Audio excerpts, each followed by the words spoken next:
درخواست ہے کہ آج کے پروگرام کی صدارت فرمائیں. تو میں اب وقت ضائع کیے بغیر جناب فرید الدین مسعود صاحب سے درخواست کر رہا ہوں کہ آج کے موضوع پر جو جامع تصور میں ذکر و فکر کی اہمیت ہے، اس کا نصف آخر ہے، اس پر تقریر فرمائیں.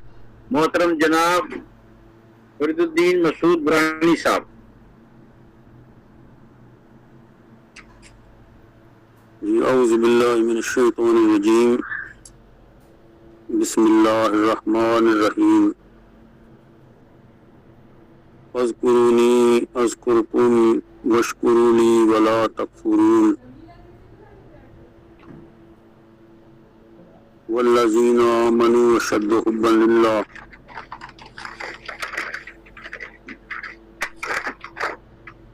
الا ان اولیاء اللہ لا خوف علیہم ولا هم یحزنون. الذین آمنوا وکانوا یتقون لهم البشرى فی الحیاة الدنیا وفی الآخرہ. الذین قالوا ربنا اللہ ثم استقاموا تتنزل علیہم الملائکہ الا تخافوا ولا تحزنوا وابشروا بالجنة التي كنتم توعدون. والذین آمنوا اشد حبا للہ. اللہ نور السماوات والارض. صدق اللہ العظیم. ذکر و فکر کے حوالے سے گزشتہ مجلس میں جو عرضداشت پیش کی، اس کے بعد کافی احباب اور سامعین کی دلچسپی کو سامنے رکھتے ہوئے جو میرے معزز بزرگان ہیں، انہوں نے اس طالب علم کو ایک مرتبہ پھر موقع دیا کہ وہ اپنی طالب علمانہ رائے پیش کرے. وہ کہ بندہ ناچیز اپنے آپ کو اس موضوع کا حل نہیں سمجھتا، لیکن میں سمجھتا ہوں کہ میں نے گزشتہ بھی جو مقالہ پیش کیا وہ مقالہ نہیں تھا، بلکہ وہ میری 25-30 سال کی جو تحقیق ہے اور جو میرے مشاہدات تھے اور جو میری مکالمات تھے اہل روحانیت کے ساتھ، اس کو میں نے پیش کرنے کی کوشش کی. آج بھی میں کوئی لگی بندی گفتگو تو نہیں کروں گا اور نہ ہی کوئی لوگوں کے حوالے پیش کروں گا، بلکہ اس موضوع کے حوالے سے کہ ہمارے دل کے تار چھڑ جائیں اور ہماری ارواح اس ذکر کی طرف آ جائیں جس ذکر کے بارے میں کہا گیا ہے وَلَا ذِكْرُ اللَّهِ أَكْبَرُ وَرِضْوَانٌ مِّنَ اللَّهِ أَكْبَرُ. اور ذکر کثیر کسے کہا جاتا ہے؟ آیا ذکر کثیر بار بار کسی ذکر کو دہرانے کا نام ہے یا وہ کسی کیفیت کا نام ہے؟ گزشتہ تبصروں میں اکرم الوری صاحب کا ایک سوال تھا کہ جب یہ کہا جاتا ہے یہ آیا مبارکہ اقیم الصلاۃ لذکری، یہ ذکر کو قائم کرو، نماز قائم کرو میری یاد کے لیے، تو اس سے کیا مراد ہے؟ اور پھر باقی احباب کی جو سوالات تھے ان تمام کو مجھے یہ 15 دن ملے تقریباً، درمیان میں عید کی چھٹیاں بھی تھی، تو میں ان سوالات پر مسلسل غور و فکر بھی کرتا رہا، احباب کی تشنیگی بھی سامنے رہی. تو میں اسی سے آخری جو سوالات تھے اکرم الوری صاحب کے وہی سے ابتدا کروں گا. اور پھر کچھ میری ہمشیرگان نے یہ سوال کیے کہ آیا ذکر کرتے ہوئے جو اللہ کے ساتھ جو زندہ تعلق اور رابطہ ہے اس پہ ایمان کس حد تک ہونا چاہیے؟ تو یہ دو بنیادی سوال ہیں جس کی آج کا سارا ہمارا جو اس گفتگو کا معافی ضمیر جو ہے اس کا احاطہ کرے گا. نماز قائم کرو اقیم الصلاۃ لذکری، میری یاد کے لیے. اب ہم نماز تو قائم کرتے ہیں، نماز پڑھتے ہیں، لیکن قیام میں ہوتے ہیں تو نماز ہوتی ہے، رکوع ہے صرف یہ بسم اللہ. پھر آصف بن برخیہ جو سلیمان علیہ السلام کے دربار میں بیٹھے ہوتے ہیں، تمام جن اپنی طاقتوں کا اظہار کر رہے ہیں کہ ہم لے کے آتے ہیں تخت بلقیس کو، تو آصف بن برخیہ جو ہے وہ کہتے ہیں کہ میں